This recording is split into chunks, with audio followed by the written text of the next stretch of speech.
شروع اللہ کا نام لے کر جو بڑا مہربان نہایت رحم والا ہے۔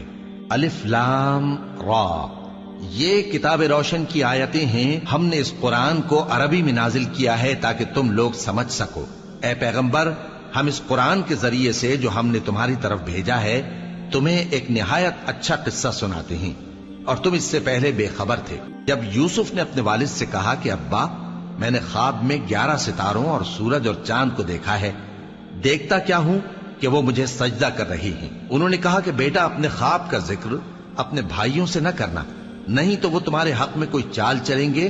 کچھ شک نہیں کہ شیطان انسان کا کھلا دشمن ہے، اور اسی طرح اللہ تمہیں برگزیدہ و ممتاز کرے گا اور خواب کی باتوں کی تعبیر کا علم سکھائے گا، اور جس طرح اس نے اپنی نعمت پہلے تمہارے دادا پر دادا ابراہیم اور اسحاق پر پوری کی تھی، اسی طرح تم پر اور اولاد یعقوب پر پوری کرے گا۔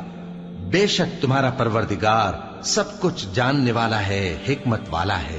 ہاں، یوسف اور ان کے بھائیوں کے قصے میں پوچھنے والوں کے لیے بہت سی نشانیاں ہیں۔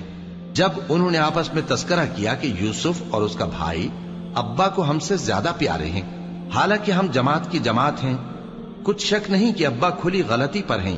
یوسف کو یا تو جان سے مار ڈالو یا کسی ملک میں پھینک آؤ، پھر ابا کی توجہ صرف تمہاری طرف ہو جائے گی، اور اس کے بعد تم نیک لوگوں میں ہو جاؤ گے۔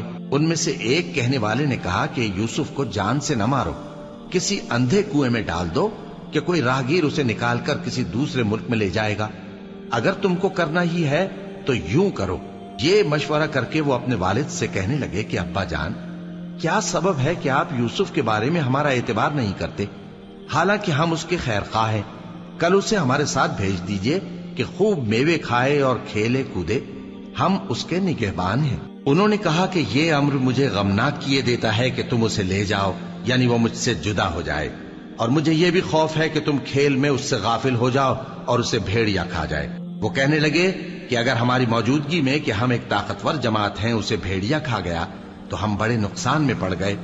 غرض جب وہ اس کو لے گئے اور اس بات پر اتفاق کر لیا کہ اس کو اندھے کنویں میں ڈال دیں، اور ہم نے یوسف کی طرف وحی بھیجی کہ ایک وقت ایسا آئے گا کہ تم انہیں ان کے اس سلوک سے آگاہ کرو گے، اور ان کو اس وحی کی کچھ خبر نہ ہوگی۔ اور یہ حرکت کر کے وہ رات کے وقت باپ کے پاس روتے ہوئے آئے، کہنے لگے کہ ابا جان، ہم تو دوڑنے اور ایک دوسرے سے آگے نکلنے میں مصروف ہو گئے اور یوسف کو اپنے اسباب کے پاس چھوڑ گئے تو اسے بھیڑیا کھا گیا، اور آپ ہماری بات کو گو ہم سچ ہی کہتے ہیں باور نہیں کریں گے۔ اور ان کے کرتے پر جھوٹ موٹ کا لہو بھی لگا لائے۔ یعقوب نے کہا کہ یوں نہیں ہے، بلکہ تم اپنے دل سے یہ بات بنا لائے ہو۔ اچھا، صبر، کہ وہی خوب ہے، اور جو تم بیان کرتے ہو اس کے بارے میں اللہ ہی سے مدد چاہیے۔ اور اب اللہ کی شان دیکھو کہ اس کنویں کے قریب ایک قافلہ آوارد ہوا اور انہوں نے پانی کے لیے اپنا سقا بھیجا، تو اس نے کنویں میں ڈول لٹکایا، یوسف اس سے لٹک گئے۔ وہ بولا، زہے قسمت، یہ تو ایک لڑکا ہے، اور اس کو قیمتی سرمایہ سمجھ کر چھپا لیا۔ اور جو کچھ وہ کرتے تھے اللہ کو خوب معلوم تھا۔ اللہ اکبر، اللہ